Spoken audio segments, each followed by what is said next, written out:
94.3 Radio 1. I'm so pleased. I'm a huge fan. At 8:53, absolutely live in the studios is Meera Nair. How are you? I'm very well, very happy to be on radio with you. Hey, listen, you have a karmic connection to this city. How much has it changed since Salam Bombay? Well, that's 25 years ago. Not well in some ways. Well, the hoardings have come up. The skyscrapers with nipples in the sky have come up, and the cars are completely different. But in many essential ways, the locations that we shot on, which is essentially South Bombay, are still there, and it's in their spirit. But it doesn't look like it looked in Salam Bombay. Yeah. And this one, The Reluctant Fundamentalist, is a Mohsin Hamid story. I've been YouTubing these links. Quite a brilliant chap. He the way he is. speaks, the way he is. Yeah. There's really something there. When was the first time you met Mohsin? I met Mohsin after I had read The Reluctant Fundamentalist in manuscript before it was published, which was, I think, early 2007. And I called him up, and he was living in London at the time. He's now in Lahore. And we had lunch, and I asked him to get if I could have the rights to the novel, and we basically shook hands over lunch. And I have to say one of the great gifts of adapting and making this film, which has taken me 5 years to do, is that he is like a brother. He's like a member of my family, and I am of his family. And he's an amazing guy. You didn't think of asking him for Maught Smoke? Because that's also pretty interesting, isn't it? I love Maught Smoke. But, I love Maught Smoke, but I was, a filmmaker doesn't just, or at least speaking of myself, I don't just look for only a book. It comes from an inspiration that came before the book. And with Reluctant Fundamentalist, the first bolt of inspiration to make a film like this came from actually visiting Lahore in 2004 for the first time and being stunned by the warmth and the embrace and the meaty boli and the refinement and music and arts, and so different from the Lahore one reads about in the newspapers or the Pakistan one reads about, So, and my father came from Lahore. He was educated there in government college and raised us in Orissa, speaking Urdu, knowing fairs, knowing the ghazals of Iqbal Which Bano. is why you have to scream from the rooftop saying you're a Punjabi Nair. And not a Malayali. I don't scream. I never say I'm not a Malayali. I love Kerala. So I'm like, yes, and then they get me when they speak in Malayali to me. I never scream from the rooftop saying I'm Punjabi, but I'm very happy to be so. I'm sure. Yeah, it a party animal, that's it reflects me. in your cinema. I mean, it's so beautiful. Meera's been very kind, and, we're giving away books, which is The Reluctant Fundamentalist, from book to film, and she's going to be personally autographing that. I'm not going to just give away the question right now. You listen to a song, Man in the Mirror, Michael Jackson. Immediately after this, more questions with Meera Nair. Also, in just a couple of minutes, I'm going to post pictures on twitter.com/HRISHIKAY, and I'm linked into facebook.com/HRISHIKAY. You can use those two platforms to also ask questions. I might not be able to take calls, but yeah, I will ask her questions orally, as in me reading them out. Or it's one space your question and name to 53650. Go ahead, do that. More conversation, 8:56 live. God bless his soul, Michael Jackson, Man in the Mirror. From Salam Bombay to Vanity Fair to Monsoon Wedding to The Namesake. I'm just such a huge fan, and I've been waiting for this. Meera Nair is in studio absolutely live with me. My name is Rishi K. And gotta ask you, I believe there's a funny story about getting funding for this film.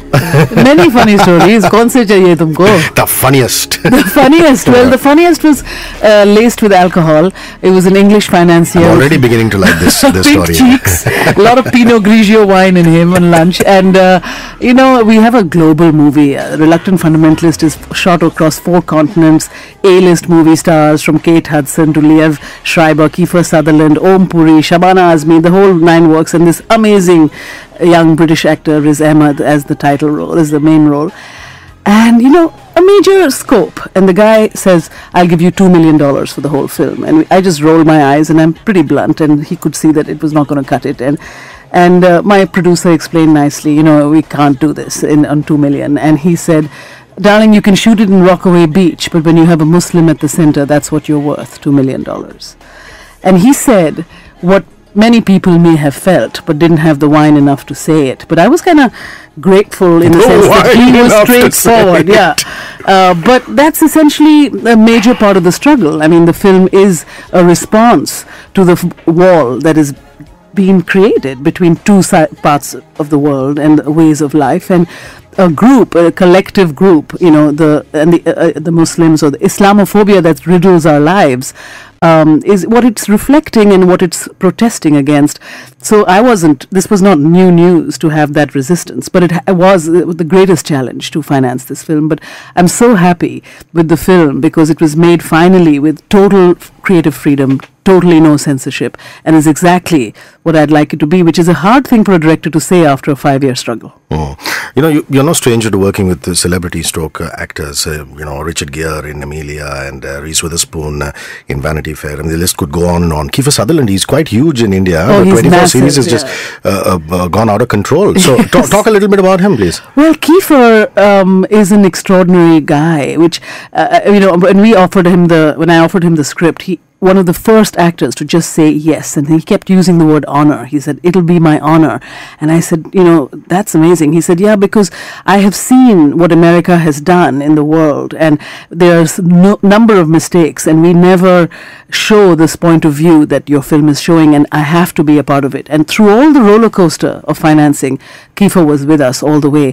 And I didn't know that his mother, for instance, is a Black Panther activist. She was extradited from America, gotten back to Canada. Kiefer was raised in Canada, so he comes from a very politically aware universe, and also played Jack Bauer, who's the other side of the spectrum in some senses. So he really plays the game, but he's an extraordinary actor, and he was so with us the whole way. I mean, from Delhi to New York City to Atlanta. I mean, and what a performance. People think of Kiefer Sutherland as a television actor, Jack Bauer, 24, that whole thing. But he's an extraordinary dramatic actor, and I'm very happy to see him get such grave notices for his performance in The Reluctant Fundamentalist, because you haven't seen him like this before. This week, the movie releases. Go in theaters and see it. Okay, Meera's, like I said, been kind enough to give away The Reluctant Fundamentalist from book to film. Now, see, we don't want to make it very difficult for you. It's not a quiz contest. Basically, the idea is to try and get you into the theaters. Okay, so simple question. Who wrote the original book, The Reluctant Fundamentalist? If you've just tuned in, you probably didn't hear the last segment. But in the last segment, we actually talked about him. One space your answer name to 53650, or it's twitter.com/HRISHIKAY. You could tweet your answer there, or facebook.com/HRISHIKAY. You could like the page and you can post who wrote The Reluctant Fundamentalist, the book. Level 42, something about you. Post the song, some messages, and we will be back. Meera and I are live in conversation with me. It's 9:04. My name is Rishi K, 94.3 Radio 1. This is Good Morning Mumbai, and you're with Rishi K. Radio 1. In conversation with Meera Nair, the film The Reluctant Fundamentalist is out in theatres this week in India. Please go and see it.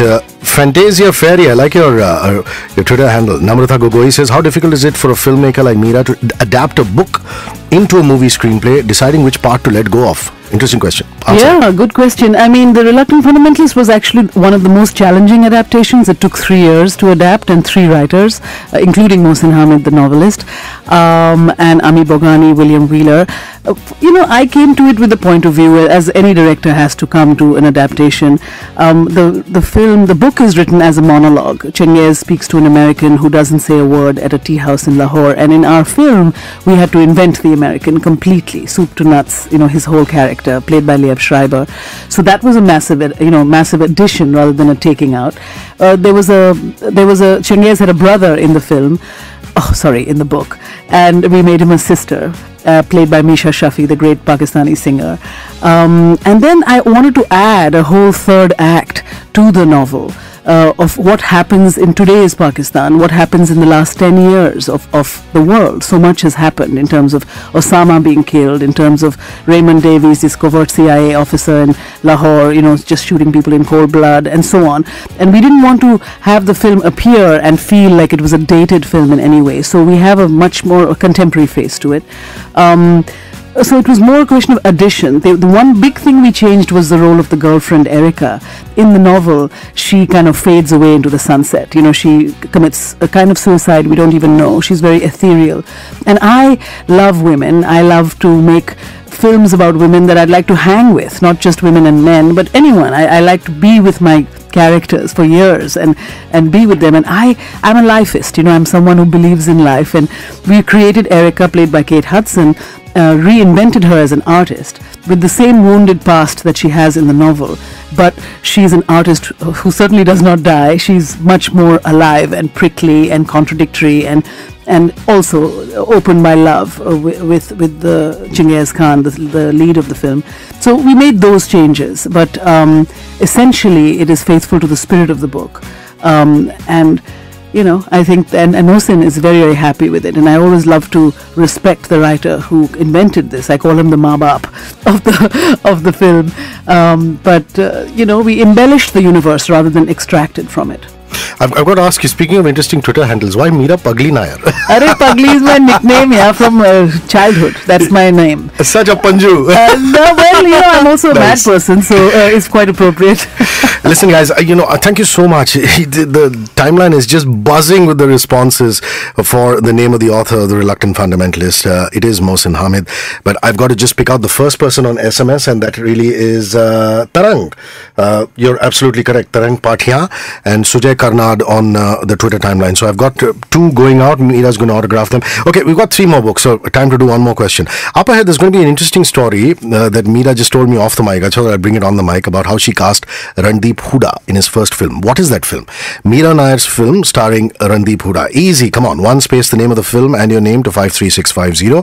Twitter.com/HRISHIKAY. You can tweet there, or Facebook.com/HRISHIKAY. Like the page and post. I've already put up one picture. Second picture of Meera in studio. Brian Adams, run to you. Right after this, more questions with the director of The Reluctant Fundamentalist. It's 9:17. Enjoy. Thank you for all your eloquent messages. Beena Makhija says she loves the trailers of the movie. Okay, yes, it's a no-brainer. Monsoon Wedding is the film that starred Randeep Hooda. Varun, congratulations. You're somebody I've picked off SMS. Priyanka Manik, you're somebody I've picked off off my Twitter timeline. I've got to say that this is actually the book which is written by Meera. It's The Reluctant Fundamentalist from book to film. So we're not giving away the Mohsin Hamid original, though that's a fabulous read too. Sorry, what do you say? We're not giving away the novel. We're giving away the making of the novel to the film. Yeah, so, it's a fabulous piece. I can't wait to read this. Amazing. And Meera's going to be personally autographing it with your name. Randeep Hooda. And, how did that first casting happen? It is his first film. Talk about it. Well, Monsoon Wedding, I cast this guy, eye candy, wonderful actor, who demanded a first-class ticket from a faraway place to come to work in Monsoon Wedding. We made this film on a low-budget experiment. We didn't have that money, so he was out, and we were shooting in 2 days. So I scoured the various parties of Delhi and asked my friends, like, you got a good-looking boy, I'll send him to me, kind of thing.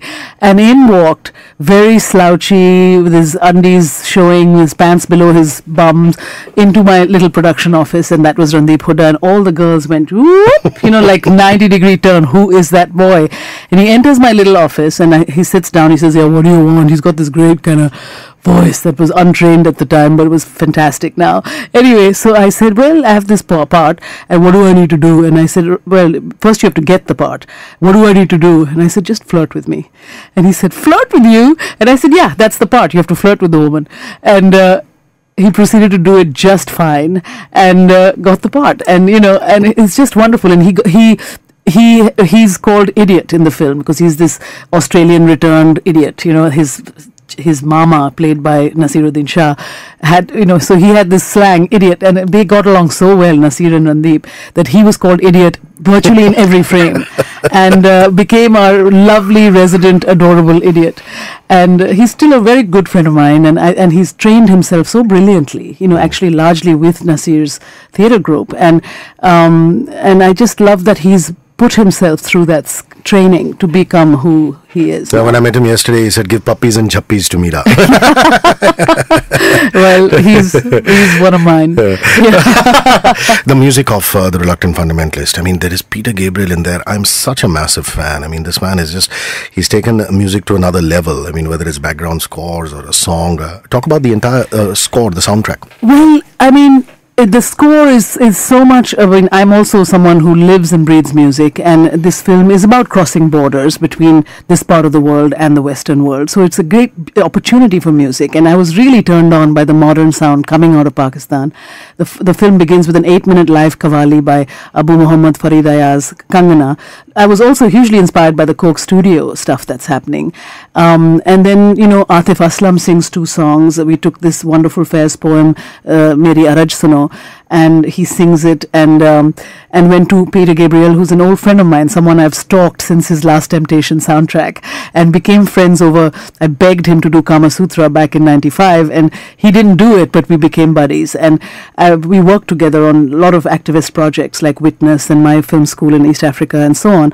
So when this came along, I sent him 40 minutes of the film of Reluctant Fundamentalist, and he was just blown away. Back when we were editing, and I said, Peter, this is the one. Come on, you got to do it. And he loved it. So he actually hasn't written in a long time, but I took him the lyrics of Faiz Ahmed Faiz's Bol ke lab azad hain tere, speak for your lips are yet free, and it's a stunning poem. And he did the English lyrics, Atif did the Urdu lyrics, and he composed this unbelievable 9-minute song, which is in the movie, that is, and I didn't know this at the time, but he hasn't written in a while. So his studio people in England were just like, he said, what have you done? You've unlocked Peter after a long time. And that's a beautiful thing to hear. And it's an extraordinary song that it'll release under his album, but it's in the movie in all its glory. At 9:25, absolutely live, it's Share with Believe. Good Morning Mumbai is produced and presented by me, Rishikesh Kannan, aka Rishi K. My associate on the gig is Rohit Dharia. He's on leave today, so Akbar Siddiqui has been kind enough. He works with Erica to come up. Music programming and track listing, the irrepressible Kobad Mobit Gina. Enjoy this.